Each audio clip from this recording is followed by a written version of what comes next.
Welcome to this week's edition of the Pete Mezzetti Show. I'm Pete Mezzetti. My guest this evening is Janet Stolfi Alfano, who's the Executive Director of the Connecticut Diaper Bank. Hi. Hello, it's so good to see you in person. I know, it's been a while since we've done the Pete Mezzetti Show thing. What's new? Yes, it has been a little bit. Well, as you can imagine, we've been pretty busy getting diapers to babies and families in Connecticut, and it's probably been since before COVID that we met in person, but we certainly have been really busy ramping up distribution to families in need who are suffering during the economic crisis that COVID caused, and then also expanding some of our programming to include now incontinence products for seniors, period supplies. So we've really been busy just getting stuff to families who need it. Absolutely. Now tell us a little bit about yourself and how long you've been with the Diaper Bank and exactly how the Diaper Bank got started. Sure. So I started with the Diaper Bank in 2007. Okay. Out of grad school, and I saw an ad for the Diaper Bank, and I hadn't heard of the Diaper Bank, and I didn't even know what it was. And it was a little bit of a joke in our house because my youngest son was 3 at the time, and we had just finished potty training him. So we made a joke like, we don't want anything to do with diapers. Yeah, right. But I was intrigued by the mission and really just wanted to learn more about it. And so really the rest is history. I applied and interviewed, and I said, I don't care how much this job pays, I really want to work here, because the thing that really struck me the most was that it was a very concrete thing to be providing to a family in need, and the organization also cared about how that happened and what are the policy implications and how can we work to distribute those diapers and really impact the policy and the understanding and raising awareness of why something like this happens to families. Now, as far as the organization goes, how did you guys handle COVID? From when it first started to where we are now? Yeah, so, obviously like so many people, in the beginning, there were just so many unknowns. We did not understand what the, short and long-term implications were. But right in the beginning, when we knew things were going to start shutting down, we immediately went into overdrive. And how we work is through partners. So we get the diapers to trusted organizations that are working with low-income families across the state of Connecticut in every county. And we reached out to our partners, to understand, are they going to be closing? Can we get some emergency supplies out very quickly to make sure that the families are supported during this, really uncertain time? And so that's exactly what we did. Just distributed extra product to our partners who could reach the families. And then when some of those partners did start, closing the buildings or losing access to their facilities, our partners were tremendous. And some of them, the workers, because they wanted to make sure that they were in touch with the families, they actually took the distributions at their home to drive to the families. Really? Yes, so many of our partners were such incredible heroes that they wanted to make sure that families had the things that they needed, and that also they were able to keep in touch with a family with very young children. Being a new parent, a new mom, can be isolating sometimes, even in the best of circumstances. And for the families that we are serving, that isolation can be even more difficult, and add COVID onto that mix. So really, truly our partners were a lifeline to so many of those families, where it was still a way to check in, even from a distance. They did lots of visits through the door on the porch, and gave left the diapers there, but drop and go, but at least had that a little bit of communication and conversation, and could do a check-in on the families in such a difficult time. So truly they were just the heroes of that, and they don't get enough credit, and we are so proud to be partnering with them all. Now, how many associates do you have at the Diaper Bank? Our staff, we are now a staff of 10. Ooh. Yeah, so we've grown over the past few years. Okay. And we are truly grateful to have enough staff capacity to meet the great need that existed even before COVID, and the growing need that resulted from it. Right. And so we are able to raise more diapers with diaper drives, and also, get our trucks on the road more frequently so that we can do more distributions to Connecticut families through all of our partners across the state. Now, you guys have partners in each county, correct? Every county, correct. Nice. Yes. Usually probably a couple dozen partners in each. Well, because we started out in the greater New Haven area, Right. we have the most concentration of partners there, but we are growing them in other areas as well. Right. Yeah, and one exciting newer partnership that grew out of emergency distribution during COVID was with the Connecticut Office of Early Childhood. We've partnered with them to distribute diapers to all of the families being served by home visitors. Oh, So cool. yeah, so the Office of Early Childhood has home visiting programs that they contract with, who are doing those, weekly or monthly visits to families with very young children who have different needs. And so we are proud to be partnering with OEC, the Office of Early Childhood, to be getting, diapers and other basic needs and supplies to those families. So it grew out of COVID, and we're hopeful that, we know that folks at our state understand and recognize the importance of efforts like this, and hopefully we can figure out how to continue that work moving forward. But we're really excited and proud of that work with them. And that started recently? So it started during the beginning of COVID, Okay. and then again, started up again very recently. Cool. Yes. Awesome. Yes, we're really excited about that. Now, you and I have a friend in common with Tina Bascom at my buddy at Bare Necessities. Yes. We are lucky to live in a state that has so many caring community members, and certainly there's so much need that exists in our state that we're lucky that so many people care so much about this issue. So absolutely. Now, I'm sure you and I agree that during the start of COVID, we did a lot of Zoom meetings and a lot of Zoom interviews. We did. It was no fun. We did. It was no fun. We did. We did. I mean, it's interesting in that I think at times it felt like we were in Zoom meetings all day long, or Zoom interviews, and it was tricky. I am also grateful for it because at least it was a way to, to see folks as close as face to face as we could get. Exactly.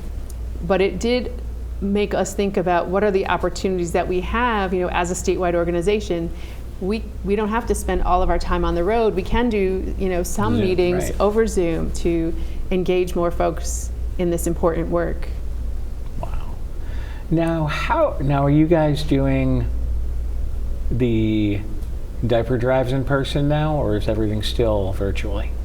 We a little bit of both, actually. Okay. Yep, All right. we do. We have some groups and organizations doing diaper drives, and certainly there are folks who love to do that in person. It's such a wonderful way to engage folks in the work who are maybe newer to the work, and they want to learn more about it. And this is a really concrete way for them to get involved and engaged. And so that's a great opportunity. It's also a great way for us to get more diapers to families. And also some folks just prefer to still participate virtually, which is also an option. And in some ways, we can make a virtual option where folks are donating dollars. We can make those dollars stretch a little bit farther because we're purchasing in bulk. We're purchasing diapers by the truckload. So as opposed to going to Target for buying something, Right. A case for $25, we can make that go a lot farther than the average person. So certainly both options are wonderful, and we're still doing a little bit of both of those. So you can turn dollars into diapers. We turn dollars into diapers. We wish we had that ability, but Exactly. absolutely. Exactly. Now, tell us about your facility. Do you guys do all the packing and everything there? Obviously, that's where everything comes in, Yes. gets sorted, and then goes back out. Yes, absolutely. So we are in North Haven, right on State Street. We have an office and warehouse there. Okay. And we actually just had a truck deliver today. Ooh. Yep. So we unloaded a semi tractor trailer's worth of diapers, which typically is around 250 to 300,000 diapers. And those come, pre-packed and ready to go out. So we'll literally be putting an order for an agency together and then sending it out on our truck to be delivered to a local community or social service organization. But we also do, the diaper drives that community groups do. Yep. Those diapers come to our volunteer space, and we have volunteers that help us count, sort, and repack those so that those can go out for distribution as well. Oh, cool. Yes, and we have some open opportunities for volunteer groups to come in, which we will post on our website. We can certainly share that information. Some, during the week, but we'll have a few Saturdays for open volunteers. So if folks want to just pop in on a Saturday and volunteer, we certainly have those opportunities as well. Now, when people want to pop in on a Saturday and volunteer, what can they expect to do? Yeah, so that's such a great question. You like that, huh? I do, I love that. There you go. So they can be counting diapers. We also package them in certain quantities, and so they may be sorting and repacking them, and we have a portable repacking and sealing machine. So they could be putting stickers on the diapers just to annotate or notate the size, things like that. And it's really a great way and a hands-on opportunity for a school group, a church or community group, a corporate group. Right. We have a lot of corporate groups come through who are interested in engaging their employees in some kind of volunteer day or corporate volunteer structured event. Right. And we can accommodate groups like that as well.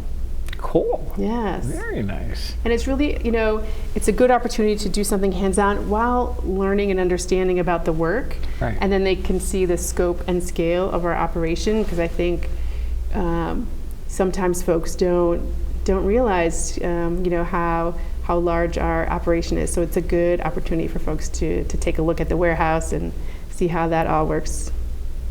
Now, how does the warehouse work? Obviously, everything comes in and everything's So we gets sorted out. So like I said, we had a truck today. Yep. So that gets unloaded and then sorted by size. And then orders get distributed to our partner agencies. So those get a different truck that we're using gets loaded up and then driven around the state to get those diapers to folks. But we're always counting and sorting and doing inventory management type activities and just making the best use of our space. So there's a lot of literal and physical moving parts in the warehouse, and we have a great team that is in charge of that. So it's really wonderful to see. Would you mind sticking around for another segment? Sure. We'll be right back. Hey Bobo, do trees tell each other stories? I'm sorry, I'm afraid I don't know that. Hey, why don't we go find out? Listen. Do clouds take naps? I couldn't tell you. Dad, do stars visit their friends? Look!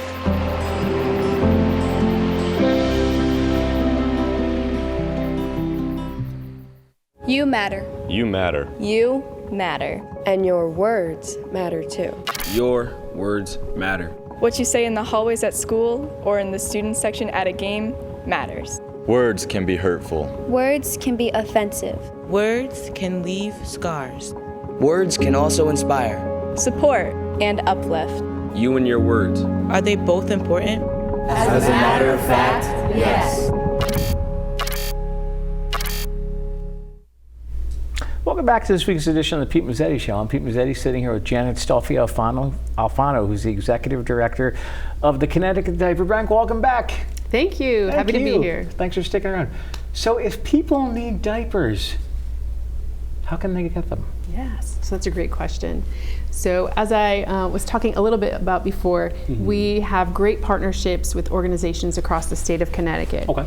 And if somebody were to be in need and they weren't sure where to go or what to do, certainly they can do a few things. One, they could check out our website, thediaperbank.org. Okay. There's a list of partner organizations through which we distribute, and some of them might be connected to that organization already, but they're just not connecting it to the diapers. But they can also give us a call, because what we can do is just ask them a few questions about where do they live, what other kinds of services are they receiving, right, and just do a little bit of a mini interview and try and then determine which partner would be the best fit for them, and then just connect them directly with that partner.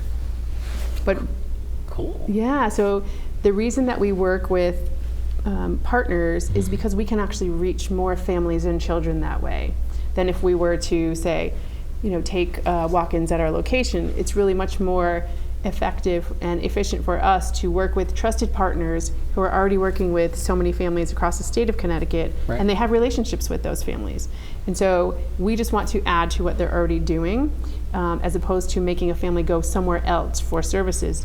We're bringing the diapers to the place where they're already going, where they have those trusted relationships. And so we can, again, reach more children that way. Cool. Yes. So what else are we up to with the organization?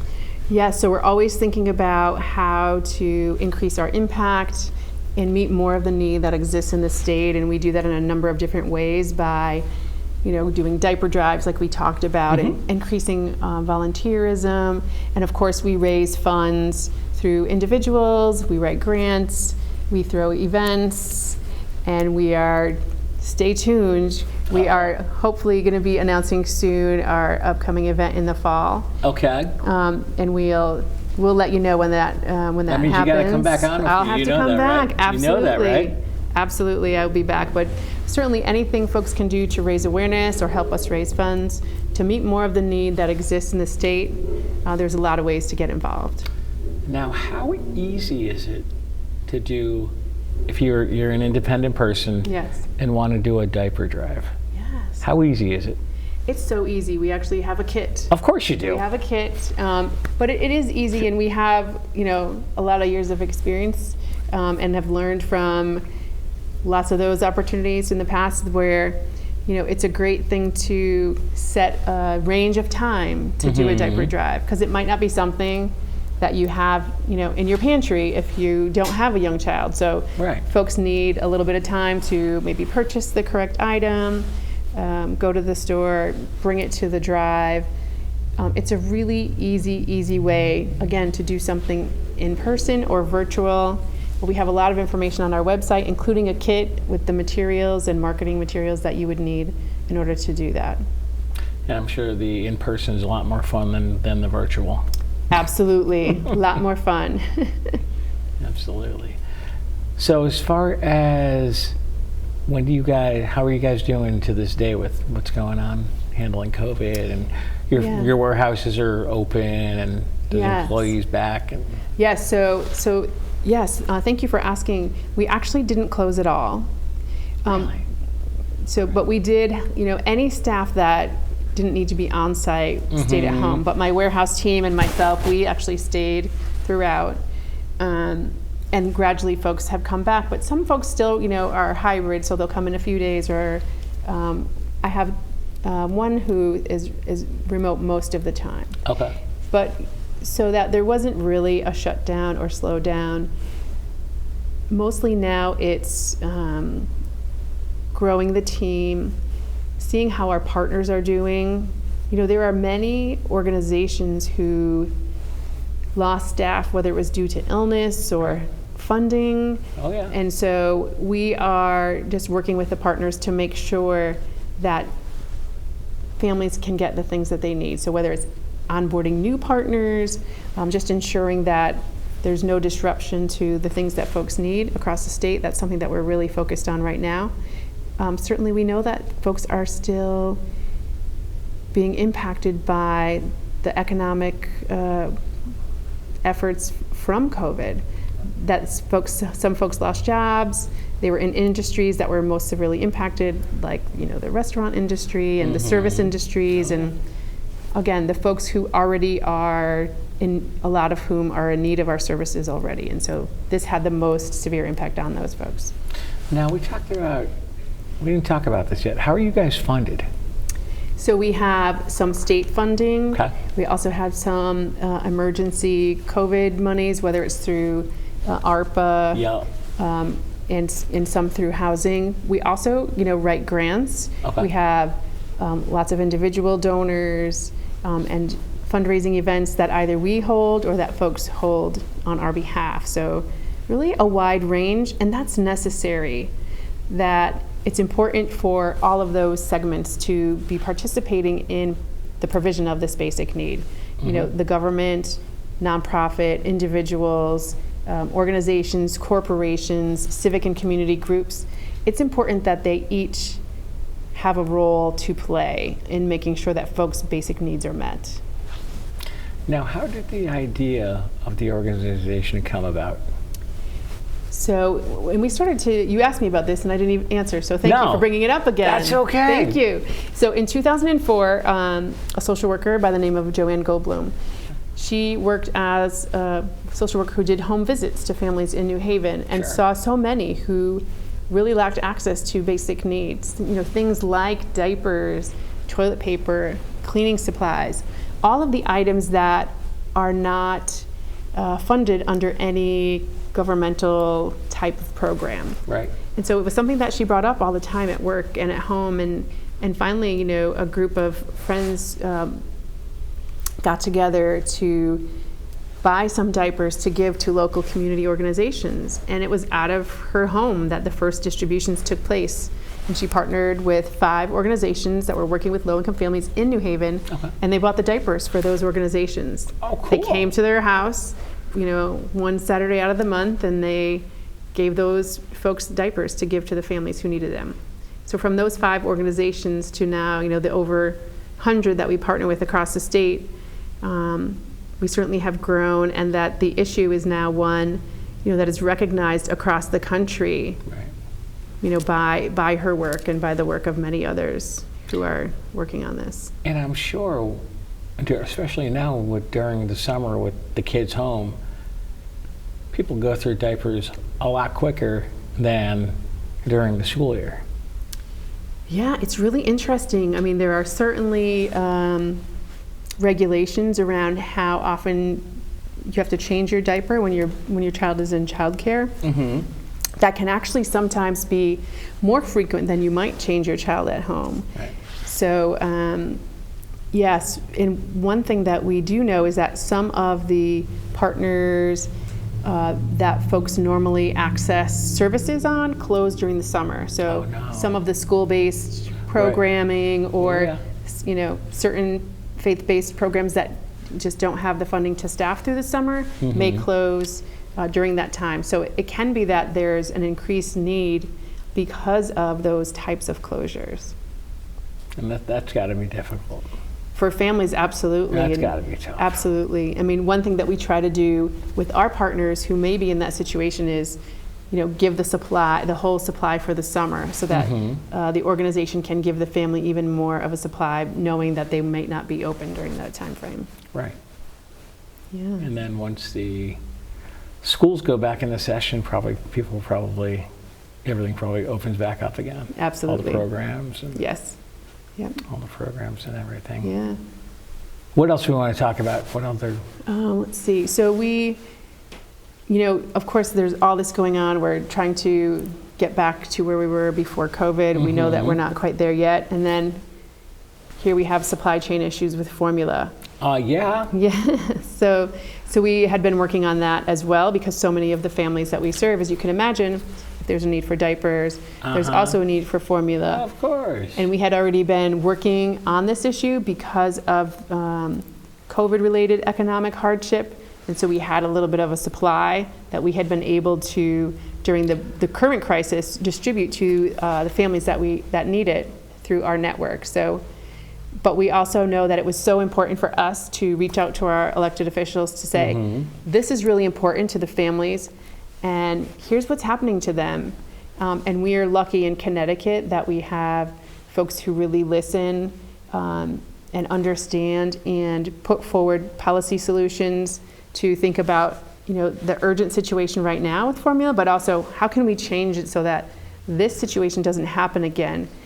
That if there's a supply chain issue, you know, the one supplier who is distributing almost 80% of the formula in Connecticut isn't responsible for the malnutrition of so many, because so many relied on that. Right. You know, so it's important, and we are again lucky that we have the delegation that we have who really is listening to that. Absolutely, and I'm sure you guys deal with the state legislature as well. Absolutely.